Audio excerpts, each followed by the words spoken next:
आउनु सुरु गरौँ Nepali explanation of Korean movie pilot. सुरुमा हामीले हाङलाई देख्छौं। हान जियोङ एउटा फेमस पाइलट हो। ऊ देशैभरि चर्चित छ। सोशल मिडियाभरि उसैको नाम छ। उसलाई इन्टरभ्यु दिन भ्याइ नभ्याइ हुन्छ। उसको जीवन राम्ररी चलिरहेको छ। एउटा पाइलट हो, राम्रो काम छ, सबैले चिन्छन् पनि, फेमस छ। उसलाई विभिन्न इन्टरभ्युहरुमा बोलाइन्छ र उसको जीवनको जर्नीको बारेमा सोधिन्छ। उसले पनि सङ्घर्ष गरेर यहाँसम्म आएको, आमाको योगदान, यस्तै कुराहरू भावुक हुँदै इन्टरभ्युमा भन्ने गर्छ। ह्यान्डसम तीमाथि पाइलट। उसको सोशल मिडियामा लाखौं फलोअरहरू छन् र यसरी उसको ठिकठाक जीवन चलिरहेको छ। एक दिन ऊ काम गर्ने एयरलाइन्सको तर्फबाट एउटा ठूलो पार्टी चल्दै हुन्छ। त्यहाँ सबै एयरलाइन्समा काम गर्ने स्टाफहरू, पाइलटहरू सबै आएका हुन्छन्। योन्सक उसको जुनियर हो। त्यहाँ उनीहरू केही बेर कुराकानी गर्दै थिए। त्यतिकैमा सबैको मोबाइलमा एकैसाथ नोटिफिकेसन आउन थाल्छ। त्यो भिडियो हेर्ने बित्तिकै सबैले पाइलट हाङ जियोङलाई अनौठो मान्दै हेर्न थाल्छन्। खासमा हिजो रातिको पार्टीमा ऊ निकै मातेको थियो। मातेर चाहिँदो नचाहिँदो बोलिरहेको थियो। उसले कम्पनीको बारेमा पनि नराम्रो भन्दै थियो र साथै महिलाहरूको बारेमा पनि भद्दा टिप्पणी गर्दै थियो। विशेष गरी महिला पाइलटहरूलाई जे पाए त्यही भनिरहेको थियो। खासमा ऊ साथीसँग कुरा गर्दै थियो तर सबैले सुनिरहेका थिए र एउटी युवतीले यसको सुटुकै भिडियो पनि बनाउँछिन्। त्यहाँ कसैले थाहा पाएन र ती युवतीले त्यो सोशल मिडियामा अपलोड गरेपछि त्यो भाइरल भएको थियो। जियोङ फेमस थियो र उसको यो नराम्रो भिडियो पनि चाँडै नै भाइरल भयो। हेर्दा हेर्दै रातारात ऊ हिरोबाट जिरो भयो। यही मातेर बढी बोलेको काण्डले गर्दा उसको जागिर पनि चट भयो र हेर्दा हेर्दै ऊ बदनाम पनि भयो। सबै मिलेको जीवन रातारात बर्बाद भयो। अब ऊ बेरोजगार भइसकेको थियो। उसको एउटा छोरा छ र हिजो आज ऊ श्रीमतीसँग घरमै बस्छ। उसले धेरै काम पनि खोज्यो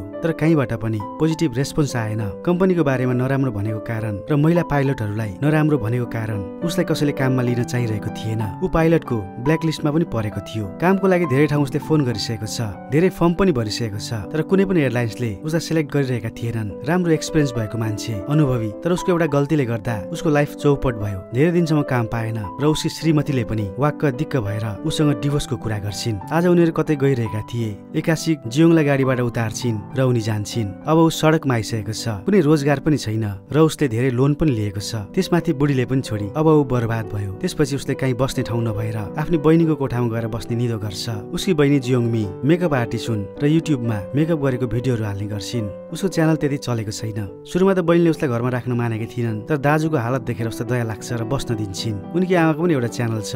ठाउँ ठाउँमा साथीहरूसँग घुम्ने गर्छिन् र भ्लग बनाएर हाल्छिन्। बहिनीको भन्दा उनको च्यानल बरु राम्रो छ, भ्यू पनि राम्रो आउँछ। आज लामो टुरबाट उनी फर्किएकी थिइन्। जियोङले आमालाई ढाँट्छ। घरको बारेमा श्रीमतीले छोडेको पनि भन्दैन र जागिरबाट निकालेको कुरा र ब्ल्याकलिस्ट परेको कुरा पनि भन्दैन। यसबारे आमाले केही पनि थाहा पाउँदिनन् तर बहिनीलाई भने सबै थाहा हुन्छ। यसरी उसले धेरै ठाउँमा इन्टरभ्यु पनि दिन जान्छ तर कसैले राख्दैनन्। आज पनि उसको इन्टरभ्यु छ। त्यो एयरलाइन्सकी मालिक उनलाई जियोङको बारेमा सबै थाहा छ। उसलाई कसरी निकालेको सबै थाहा छ। उनले जियोङलाई देख्ने बित्तिकै रिजेक्ट गर्छिन्। त्यसपछि जियोङ उसको को पाइलट साथीलाई भेट्न जान्छ। हिन्सुक उसको जुनियर हो। उसले हिन्सुकलाई पनि काम खोजिदिन आग्रह गर्दै थियो। उसले भन्छ मेरो हातमा केही पनि छैन, म केही गर्न सक्दिनँ, म सोचपोच लाउन सक्दिनँ। त्यसै पनि हिजो आज केटा पाइलट भन्दा केटी पाइलटको बढी डिमान्ड छ। एयरलाइन्सहरूले केटा भन्दा केटी पाइलटलाई बढी छनौट गर्दैछन्। यति भनेर ऊ त्यहाँबाट जान्छ। त्यसपछि जियोङलाई धेरै ठाउँबाट एसएमएस आइरहेको छ। उसले धेरै ब्याङ्कबाट लोन लिएको छ। उसले तिर्नुपर्ने ताकेता गर्दै धेरै फोनमाथि फोन मेसेजहरू आइरहेका थिए। उसलाई जसरी पनि यी ऋणहरू तिर्नु छ तर उसँग भने काम छैन। उसले 1000 कोसिस गर्दा पनि काम भेटिरहेको छैन। बिस्तारै बिस्तारै उसलाई तनाव हुन थाल्छ र रात बिरात आँसु चुहाउँदै मोटिभेसनल भिडियोहरू हेर्दै आफूलाई सान्त्वना दिन खोज्छ। त्यही पनि ऊ अझै डिप्रेसनतिर गइरहेको थियो। यस्तै टेन्सनले गर्दा एक रात ऊ पुरा मातेको थियो र उसको कानमा उसको साथी हेन्सुकले भनेको कुरा घुमिरहेको थियो। अहिले बजारमा केटा भन्दा केटी पाइलटको डिमान्ड बढी छ। एयरलाइन्सहरूमा महिला पाइलटहरूको बढी डिमान्ड भइरहेको छ। अब उसको दिमागमा अनेक कुरा खेलिरहेको छ। त्यसपछि उसले एउटा जुक्ति लगाउँछ।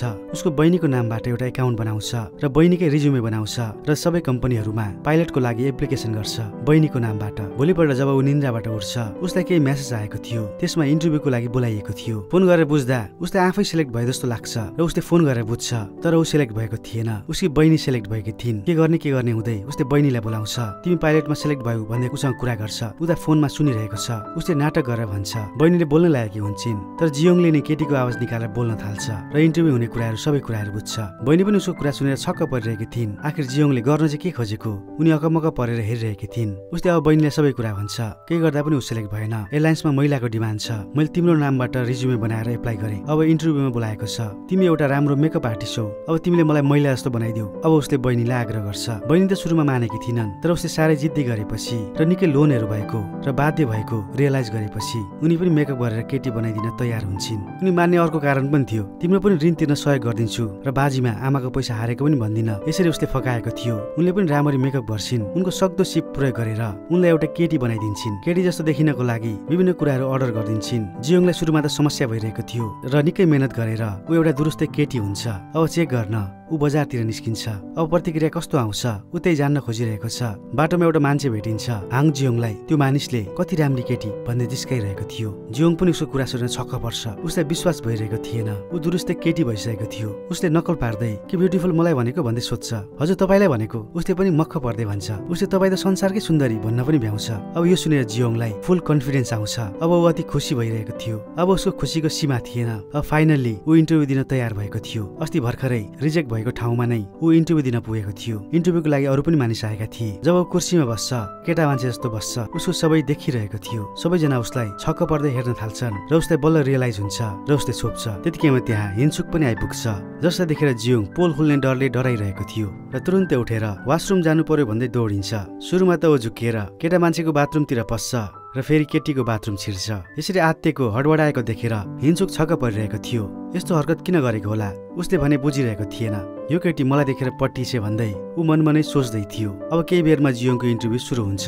सुरुमा त उसलाई केही प्रश्नहरूमा अप्ठ्यारो भइरहेको थियो। त्यो एयरलाइन्सको मालिकनीले उसको इन्टरभ्यू गरिरहेकी थिइन्। त्यसपछि एकैछिनमा उसले अनौठो हरकत गर्न थाल्छ। यताउता लडीबडी खेल्दै उफ्रिरहेको थियो। ती इन्टरभ्यू लिने महिलाले पनि उसको यस्तो एनर्जी देखेर प्रभावित भइरहेकी थिइन् र केही नसोची उनले जियोङलाई पास गरिन् र यसरी फाइनल्ली जियोङले एउटा केटीको रूपमा पाइलटको जागिर पाउँछ। अब उसको जीवन केही बदलिनेवाला छ। कम्तीमा पैसाको त समस्या हुँदैन, पाइलटको जागिर फिर्ता पाएर ऊ खुसी पनि छ। त्यसपछि उसले आफ्नो बहिनीको च्यानल हेरेर आफै मेकअप गर्न पनि सिकिरहेको छ र उसले अब प्लेन पनि उडाउन थालिसकेको छ। तर अझै ऊ को पाइलटको रूपमा छ। त्यसपछि उसको सबै सेट भयो। अब बिस्तारै उसको जीवन ट्र्याकमा आइसकेको छ। एक दिन पाइलटहरूको एउटा पार्टी चलिरहेको थियो, जुन पार्टी एयरलाइन्सले अर्गनाइज गरेको थियो। केही पर हिन्सुक आफ्नो टेबलमा बसिरहेको थियो। उसले जियोङलाई देख्छ र बोलाउँछ। यो केटीले मलाई मन पराउँछ। हिन्सुकलाई मनमा नै भ्रम छ। जियोङले अनुहार लुकाएको देखेर उसले लाग्दै थियो यो मसँग लजाइरहेकी छे, यानि यो केटी मसँग पट्टिएकी छे। ऊ पनि जियोङलाई मनमा नै मन पराउन थालेको छ। उसलाई भने यो कुरा थाहा छैन। जुन आशा गरिरहेको छ उसले त्यो गलत ठाउँमा छ। अब यहाँ कुरामा त्यही टपिक सुरु हुन्छ, जुन टपिकले गर्दा उसको जागिर गएको थियो, लाइफ डामाडोल भएको थियो। जियोङको छेउमा यङ सुयल बसेकी छिन्। त्यही टपिक निक्लेका कारण जियोङ यो कुराबाट बच्न खोजिरहेको छ र उसले माहौल बदल्न उठेर गीत गाउन थाल्छ, जसले गर्दा टपिक चेन्ज होस् र त्यो कुरामा बोल्नु नपरोस्, यानि कि ऊ फेरि समस्यामा नपरोस्। उसले कराई गाइरहेको थियो। त्यसपछि ऊ सँगसँगै सबैजना गीत गाउन थाल्छन्। हिन्सुक पनि जियोङलाई निकै मन पराउन थालिसकेको छ। यो गीतबाट पनि हिन्सुक अझै प्रभावित भयो। उसले अझै मन पराउन थालेको छ। सियोल पनि जोङसँग प्रभावित भइन्। अहिले भने त्यो टपिक्समा केटीको बारेमा केही राम्रो बोलेको थियो उसले र जियोङले उसको पक्ष पनि लिएको छ। आज सियोल इम्प्रेस भएकी थिइन्। घर फर्किँदा पनि उनीहरू सँगै जान्छन्। सियोलले जियोङलाई साथी बनाएकी थिइन्। आज धन्न केही बिग्रेन। ऊ आज शान्तिको सास फेरिरहेको छ र केही हावा खान उसले विन्डो खोल्छ र केही बेरमा हावाले उसको कपाल उडाउन थाल्छ र हतारमा उसले विन्डो बन्द गर्छ। भोलिपल्ट जियोङ छोरालाई भेट्न गएको थियो। उसले आज छोरालाई केही कुराहरू किनिदिरहेको छ। कुरामा छोराले डिभोर्सको कुरा गर्छ। उसले भन्छ मलाई थाहा छ तपाईहरुको डिभोर्स भइसकेको छ। सानो नानीको यस्तो कुरा सुनेर जियोङ सक हुन्छ। ऊ श्रीमतीप्रति मनमनै रिसाइरहेको थियो। तुरुन्तै गएर श्रीमतीसँग यसको बारेमा कुरा गर्छ। त्यो सानो नानीले डिभोर्सको बारेमा किन कुरा गरेको उसले सोधिरहेको थियो। उसलाई कस्तो इम्प्रेसन पर्छ तिमीले सोचेको छौ? तर श्रीमतीले ठाठारो उत्तर दिन्छिन्। उसलाई एक न एक दिन त थाहा भइहाल्थ्यो नि। उनी रिसाइरहेकी थिइन्। भोलिपल्ट जियोन हान्सुकसँग प्लेन उडाउनेवाला छ। पहिले जियोङको को पाइलट ऊ नै थियो, आज जियोङ को पाइलट थियो। जब उनीहरू सँगै बसेका थिए हिन्सुकले बारम्बार उसको खुट्टातिर हेरिरहेको थियो। जियोङलाई असजिलो भइरहेको थियो। जियोङ मनमा नै रिसाइरहेको थियो र मनमा नै गाली गर्छ। हान्सुकले भन्छ तिमी आज डराउनु पर्दैन, एउटा होनार पाइलटसँग तिमीले प्लेन कुदाउन गइरहेको छौ, तिमीले धेरै कुरा सिक्नेछौ। उसको कुरा सुनेर हानजियोङ हाँस्छ। उसैको चेलाले उसैलाई सिकाउन लागेको थियो। आज उसले मनमा नै भन्छ तैँले सबै कुरा मबाट नै सिकेकोस्, धेरै फुर्ती नलगा। अब उनीहरू ककपिटमा चढिसकेका थिए तर हिन्सुक भने बारम्बार जियोङलाई हेरिरहेको छ। ऊ आज मक्ख परेको छ र कुरामा हानजियोङको पनि कुरा निक्लिन्छ। उसले भन्छ मैले जियोङबाट धेरै कुरा सिकेको छु। ऊ प्रोफेसनल मान्छे थियो। उसको आफ्नै तारिफ सुनेर जियोङ खुसी भइरहेको छ। तर एकैछिनमा हिन्सुकले उसको बारेमा नराम्रो कुरा गरिरहेको थियो। यो सुनेर जियोङलाई रिस उठिरहेको छ। उसको छेउमा भने उसले ठिक्क पार्थ्यो। उसको मनको भित्रको कुरा चाल पाउँछ। तिमी मेरो किन मेसेजको रिप्लाई गर्दैनौ, किन फोन उठाउँदैनौ? उसले कुरामा सोध्छ। जियोङले भन्छ मैले तिमीलाई ब्लक गरेको छु र उसको कुरा सुनेर हिन्सुक चुप्प लाग्छ। त्यसपछि उनीहरू आकाशमा उड्न थाल्छन्। भोलिपल्ट सियोल र जियोङ कुरा गरिरहेका थिए। शपिङ गर्न जाउँ भन्दै सियोलले उनलाई आग्रह गर्छिन्। जियोङ पनि तयार हुन्छ। केही बेरमा उनीहरू शपिङका लागि गएका थिए। उनीहरू मिलेर धेरै कुरा किन्छन् र निकै बेर घुमफिर पनि गर्छन्। सियोल जङसँग घुम्न पाउँदा खुसी थिइन्। उसँग खुल्ने गर्थिन्। जियोङ पनि उसको राम्रो साथीको रूपमा बिहेभ गरिरहेको छ, केटी जस्तै अभिनय गर्दै। यसरी उनीहरू हप्तैपछि भेट्न पनि थाल्छन् र रमाइलो गर्दै घुमफिर पनि गर्छन्। एक दिन उनीहरू क्लबमा पनि गएका थिए। त्यहाँ जियोङले निकै रमाइलो गर्छ र त्यहाँ गएर राम्रो डान्स पनि गरिदिन्छ। यसरी नाचेको देखेर एउटा केटा मक्ख परेको थियो। ऊ सँगसँगै बाहिर आउँछ र जियोङको फोन नम्बर पनि मागिरहेको थियो। जियोङले उसलाई नराम्ररी लडाइदिन्छ र पिट्न थाल्छ। म पनि तनस्थ्यो उसले पिटिरहेको थियो। जसै सियोल त्यहाँ आइपुगिन्, ऊ फेरि केटी बनेको अभिनय गर्छ। यो केटाले मलाई हेरेस गरिरहेको थियो, उनले नकल पार्दै भन्छन्। एकैछिनमा केटाबाट केटी भएको देखेर त्यो केटो पनि छक्क पर्दै हेरिरहेको थियो। जब उनीहरू हिँड्दै थिए, अचानक एउटा साइकल आउँछ र उनीहरू बीच हग हुन्छ। उतिर आकर्षित हुँदै गइरहेको जियोङले महसुस गर्छ।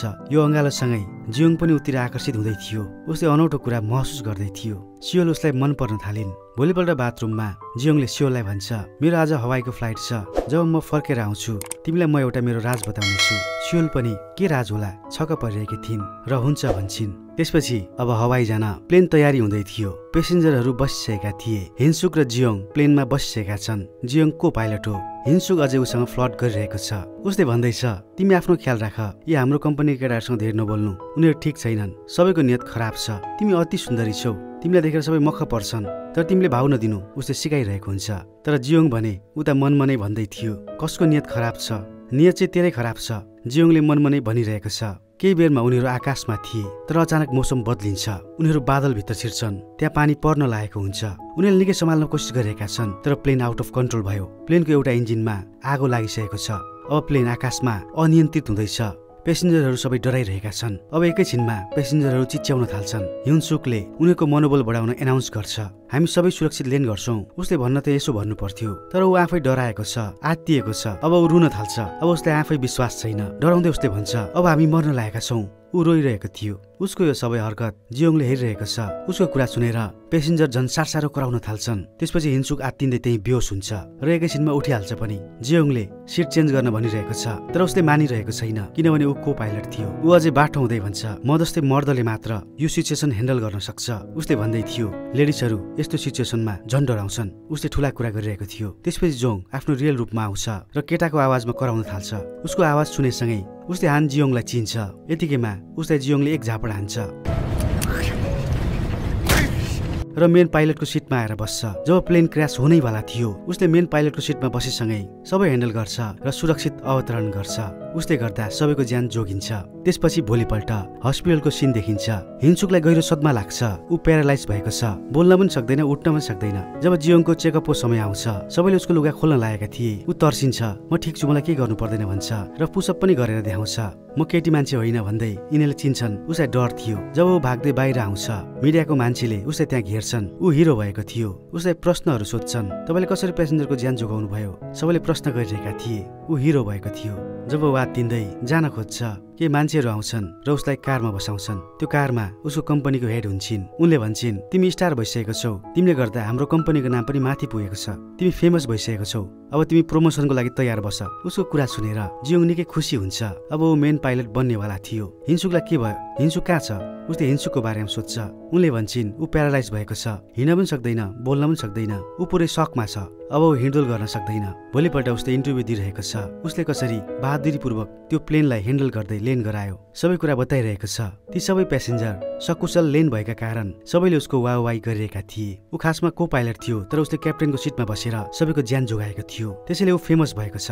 अब यो न्युज पुरै भाइरल हुन्छ र कोरियाका सबै मानिसहरू हान जियोङको फ्यान भइसकेका थिए। हिन्सुले पनि त्यो कुरा थाहा पाउँछिन् र उनले आत्तिँदै जियोङलाई फोन गरेकी थिइन्। उसलाई कुनै चोट त लागेन, उसलाई पिर परेको थियो। उनले यस्तै कुरा सोध्छिन्। उसले भन्छ, तिमी पिर नगर, म ठिक छु, अलिअलि मसल दुखेको छ, त्यति मात्र हो। बहादुरीका साथ सबैको ज्यान जोगाएकोमा उनले पनि तारिफ गर्छिन्। घर बाहिर बहिनीले हान जियोङलाई पर्खेर बसेकी थिइन्। ऊ आउने बित्तिकै अँगालो मार्छिन्। तिमीलाई के भएको भाइ, मेरो लोन कसले तिर्छ, मलाई पैसा कसले दिन्छ। उसको कुरा सुनेर जियोङ झनक्क हुन्छ र भित्र जान्छ। त्यसपछि हान जियोङको पुरै लाइफ बदलिन्छ। विभिन्न पत्रिकातिर, न्युजतिर, अनलाइनतिर ऊ छ्यापछ्याप्ती हुन्छ।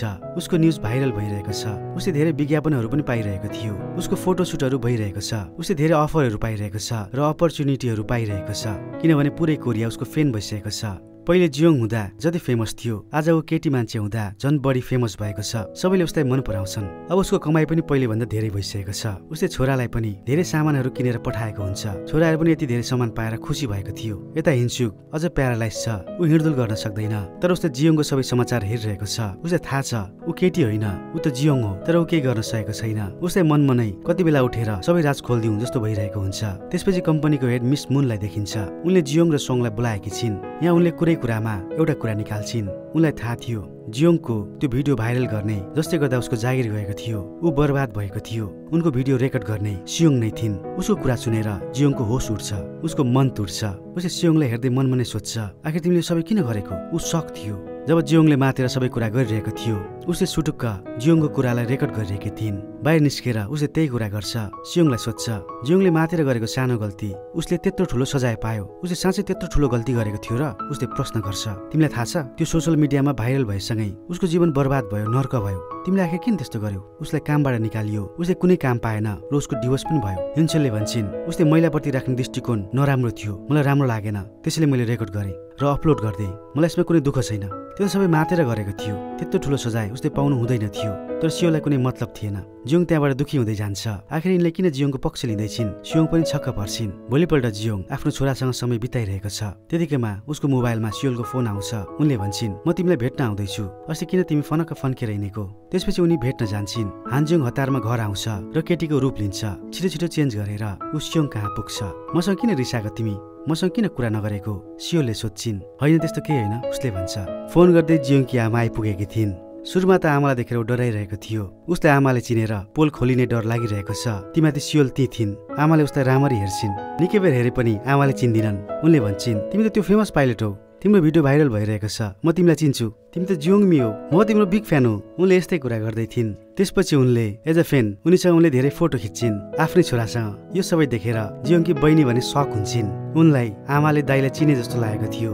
त्यहाँ एकसाथ देखेर अक्कबक्क थिइन्। त्यसपछि उनीहरू बसेर खाना थाल्छन्। बहिनीले आमालाई भन्छन् यो पाइलट मसँगै बस्छिन्, मेरो रुम पार्टनर हो, मसँग भर्खरै बस्न आएकी। उनकी आमाले पनि छोरीको कुरालाई विश्वास गर्छिन्। त्यतिकैमा उनले छोरालाई सम्झिन्छन् भोलि मेरो बर्थडे पार्टी छ, जङ अझैसम्म आएको छैन, कहाँ हरायो। उनी फोन गर्न थाल्छिन्। जब उनले फोन गर्न थालिन् जोङको मोबाइल बज्छ। अब उसलाई आफत पर्छ। एकै समयमा उनले कल गर्ने बित्तिकै यता जोङको फोन आएको थियो। उसले हतपत फोन उठाएर फोन आएको नाटक गर्छ र अरू कसैसँग बोले जस्तो गरेर नाटक गर्छ। उनकी आमाले बारम्बार नन स्टप फोन गरिरहेकी थिइन् र त्यो फोन नउठेको देखेर उसको अर्को मोबाइलमा पनि कल गर्न थाल्छिन्। त्यो पनि त्यही समयमा बजिरहेको हुन्छ र जियोङ दिक्क भएर रिसले चुर भए जस्तो गरेर फोन नै फुटाइदिन्छ र उफ्री उफ्री मोबाइललाई लात हान्न थाल्छ। उसले भन्दै थियो मलाई यो फ्रड कलले वाक्क लागिसक्यो, दिनभरि फ्रड कल आउँछ, एकछिन फुर्सद छैन। सबैजना उसको हरकत देखेर छक्क परेर हेरिरहेका थिए। भोलिपल्ट जियोङ उसको आमाको बर्थडे पार्टीमा पुग्छ। उसलाई पनि आमाले बोलाएकी थिइन्। ऊ केटीको रूपमा छ। त्यहाँ सियोल पनि छिन्। जोङकी बहिनी माथि सकेकी थिइन् र उल्टा सुल्टा कुरा गर्न थाल्छिन्। जियोङको छोरालाई बुबा नआएको कुरा सोध्न थाल्छिन्। तर उसलाई पनि थाहा थिएन बुबा कहाँ छन्, उसले भन्न सकिरहेको थिएन। त्यतिकैमा जोङ त्यहाँ जुरुक्क उठ्छ र बाथरुम जाने बहाना बनाउँछ। ऊ खासमा ड्रेस चेन्ज गर्न गइरहेको थियो र एकैछिनमा सबै चेन्ज गरेर केटाको रूपमा आइपुग्छ। सियोल पनि उसलाई छक्क पर्दै हेरिरहेकी थिइन्। यतिकैमा उनले एउटा टिस्यु पेपर दिन्छन्। उसले किन भन्दै सोध्छ। खासमा उसको लिपस्टिक पुछिएको थिएन। उनले लिपस्टिक पुस्न दिएकी थिइन्। उनलाई लाग्दै थियो जङले पनि हल्का लिपस्टिक लाउँछ, कतै मलाई यसले चिनिन। ऊ डराउँदै डराउँदै आफ्नो ओठ पुस्न थाल्छ। अब फेरि ऊ केटी बन्नुपर्छ। जब यसपालि ऊ केटी बन्न दौडिरहेको थियो उसले आफ्नो पर्स त्यही बिर्सेको थियो। त्यतिकैमा सुटुक्क सियोलले पर्स खोलेर हेर्छिन्। पर्समा दुईटा आइडी थियो। उनले थाहा पाउँछिन् जोङ नै त्यो महिला पाइलट हो। ऊ नै महिला बनेर नाटक गरिरहेको थियो। उसले सबै कुरा थाहा पाउँछ। यो सबै देखेर सियोल छक्क पर्छिन्। बारम्बार चेन्ज गर्दा गर्दै जियोङको हालत खराब भइसकेको थियो। यसरी बारम्बार लुगा फेर्दा उसलाई रिस पनि उठिरहेको थियो। जब अन्तिममा ऊ चेन्ज गरेर आइपुग्छ सियोल केही नभनी त्यहाँबाट गइसकेकी थिइन्। जब उनीहरू घर गइरहेका थिए आज तपाईँ किन बारम्बार केटी बनिनु हुँदै थियो, जियोङको छोराले सोध्छ। जियोङ पनि छक्क पर्छ। तिमीले मलाई चिनेको थियौ, उसले सोध्छ। तपाईँ मेरो बुबा हो, तपाईँलाई म कसरी नचिन्नु। उसको कुरा सुनेर जोङ भावुक बनिन्छ र माया गर्दै अँगालोमा कस्छ। भोलिपल्ट जब ऊ अफिस पुग्छ सबैजना केही कुरा गरिरहेका थिए। उसलाई अनौठो लाग्छ। खासमा यो कुरा रिभिल भइसकेको थियो कि जोङको भिडियो रेकर्ड गर्ने र सोशल मिडियामा हाल्ने सियोल नै थिइन्। त्यही कुराले गर्दा सियोलले आज रिजाइन गर्न गइरहेकी थिइन्। जियोङ दौडिँदै आइपुग्छ। तिमीले के गर्नु पर्दैन, यसमा तिम्रो केही गल्ती छैन। जियोङले कम्पनी नछोड्न बिन्ती गरिरहेको थियो। सियोलले भन्छिन्, अस्ति हवाईबाट फर्केर आउँदा एउटा राजको कुरा गर्छु भनेको थियो। त्यो राजको कुरा के हो? खासमा उनले चाहिरहेकी थिइन् उसको सिक्रेट, जुन कुरा उनले थाहा पाइसकेकी थिइन्। आफैले भनोस्। त्यही पनि उसले केही भन्दैन। जब उसले केही भनेन, सियोल रिसाउँदै त्यहाँबाट जान्छिन्। अब जुङ मिस मुन कहाँ आइपुग्छ, जो कम्पनीकी मालिक हुन्। उनले भन्छिन्, तिम्रो कारणले गर्दा हाम्रो एयरलाइनलाई धेरै फाइदा भएको छ, राम्रो मार्केटिङ भएको छ। पछिल्लो 10 वर्ष यता हाम्रो बिजनेस माथि पुगेको छ। त्यहाँबाट सबैजना गइसकेका थिए। जियोङले मिस मुनलाई भन्छ, के गरेर भए पनि सियोललाई रोकिदिनुहोस्, उसलाई यो कम्पनी नछोड भन्नुहोस्। तर मिस मुनले भन्छिन्, ऊ गएकै राम्रो। जबबाट जोङको भिडियो उसले हालेको भनेर थाहा पाए, सबैजना ऊबाट टाढिन थालेका छन्। हाम्रो पनि भिडियो सोशल मिडियामा हाल्छिन् भनेर उनीहरूलाई पनि डर छ। सबैजना टाढिँदैछन्। ऊ गएकै राम्रो, म आफै रोक्छु उसलाई। ऊ जान लागेको थियो। त्यतिकैमा मिस मुनले एउटा अडियो प्ले गर्छिन्। जुन दिन प्लेन क्रेस हुन लागेको थियो, उसले केटाको आवाजमा बोलेको थियो। त्यो आवाज उनले सुनाउँछिन्। मिस मुनलाई पहिले नै सबै कुरा थाहा भइसकेको रहेछ। हान जियोङ महिला होइन, सबै कुरा उनलाई थाहा रहेछ। खासमा जियोङको लागि नै मिस्टर मुनले सियोललाई निकालेकी थिइन्। सियोलले ऊ महिला होइन भन्ने कुरा रिभिल गर्छिन् भन्ने कुरा थाहा पाएर उनले कामबाट उसलाई निकालेकी थिइन्। उनले भन्छिन्, तिमीबाट हामीलाई धेरै फाइदा भइरहेको छ, म तिमीलाई निकाल्न सक्दिनँ। मैले जे भन्दैछु त्यो मान्दै गयो भने, तिमी महिला नै बनिरह्यो भने म अर्को वर्ष तिमीलाई क्याप्टेन बनाउनेछु। त्यसपछि तिमीले केटी बनिनु पर्दैन, जियोङकै रूपमा पाइलटको रूपमा राख्नेछु। अझ राम्रो पोस्ट दिएर उनले ब्ल्याकमेल गरिरहेकी थिइन्। अब केवल 1 वर्ष मात्र महिला बनेर हाम्रो कम्पनीमा बस। जियोङ केही भन्न सकेको थिएन। ऊ चुप लागेर त्यहाँ उभिएको थियो। त्यसपछि जियोङ मातेर आमासँग कुरा गरिरहेको छ। उनीकै उदास छ, तनावमा छ। फोनमा कुरा गर्दै आमाले भन्छिन्, मैले तँलाई पहिले चिनिसकेको थिएँ। त्यो डिभोर्स भएको कुरा पनि खासमा आमाले पहिले थाहा पाइसकेकी थिइन्, तर उसले नचिनेको नाटक मात्र गरेकी थिइन्। उनले त्यहाँ सबै कुरा बताउँछिन्। उनले त्यो कम्पनीको कुरा थाहा पाएर आमाले भन्छिन्, तिम्रो मनमा जे छ त्यही गर, कसैसँग डराउनु पर्दैन, आफ्नो मनको सुन। आमाको कुरा सुनेर जियोङलाई अलिक हिम्मत आएको थियो। त्यसपछि उसले आफ्नो पहिलेको जागिर पनि पाउँछ। त्यसपछि 1 वर्षको समय बित्छ। अब सबैको लाइफ चेन्ज भइसकेको छ। जियोङकी आमा पनि निकै फेमस भइसकेकी छिन्। उनको ब्लग पनि निकै राम्रो चल्छ, जहाँ देश विदेश घुम्दै साथीहरूसँगको भिडियो हाल्छिन्। उता हान जियोङको बहिनीको पनि च्यानल निकै ग्रो हुन्छ। जियोङको नि कारणले गर्दा उसको मेकअपको च्यानल निकै राम्रो चल्न थालेको छ। खासमा जियोङको कारणले गर्दा उनीहरू दुवै अझै फेमस भएका थिए। त्यस्तै जियोङको छोरा पनि जो डान्सर बन्न चाहन्छ, उसले पनि कम्पिटिसन जित्छ। त्यसपछि हान जियोङ विदेशको एउटा एयरपोर्टमा देखिन्छ। त्यतिकैमा उसले सियोललाई देख्छ। दुवैले एकअर्कालाई देखेर छक्क परिरहेका थिए। उनीहरू बीच केही कुराकानी भने हुँदैन। जब सियोल जाँदै थिइन्, उसको को पाइलट सँगै थियो। त्यो मान्छे को थियो? उसले सोध्छ, तिम्रो एक्स त होइन? सियोलले भन्छिन्, होइन, त्यो त मेरो बहिनी हो। छक्क पर्दै त्यो पाइलटले फर्केर हेर्छ। उसले बारम्बार हेरिरहेको थियो। जब सियोल ओझेल पर्न लागेकी थिइन्, उनले जोङलाई एक नजर हेर्छिन् र मुसुक्क मुस्कुराउँछिन्। र जियोङले पनि महिला जस्तै आफ्नो कपाल पछाडि सार्छ र यसको मतलब जियोङलाई उनले माफ गरिन्। र अन्तिममा जियोङले एउटा सानो प्लेन उडाइरहेको छ र उसले बताउँदै थियो, एउटा सानो गल्तीको कारण कसरी मान्छेको जीवन चौपट हुँदो रहेछ। तर मेरो गल्तीबाट मैले सिकेँ र अब म खुसी छु, म लकी रहेछु। मैले गुमाएको सबै कुरा फिर्ता आयो, मैले सबै कुरा फिर्ता पाएँ। र यही ह्याप्पी एन्डिङसँग यो फिल्म यही सकिन्छ। हस् त, यहाँलाई यो फिल्म कस्तो लाग्यो? आशा गर्छु मन पर्यो होला। मन पर्यो भने एक लाइक गरिदिनुहोस् र च्यानललाई सब्सक्राइब नगरी हेर्दै हुनुहुन्छ भने सब्सक्राइब गरिदिनु होला र कमेन्टमा केही न केही भए पनि लेखिदिनु होला। र केही छैन भने पनि हाम्रो एबिसिडी त छँदैछ। हस् त, यहाँको समय सुन्दर बितोस्। बाई।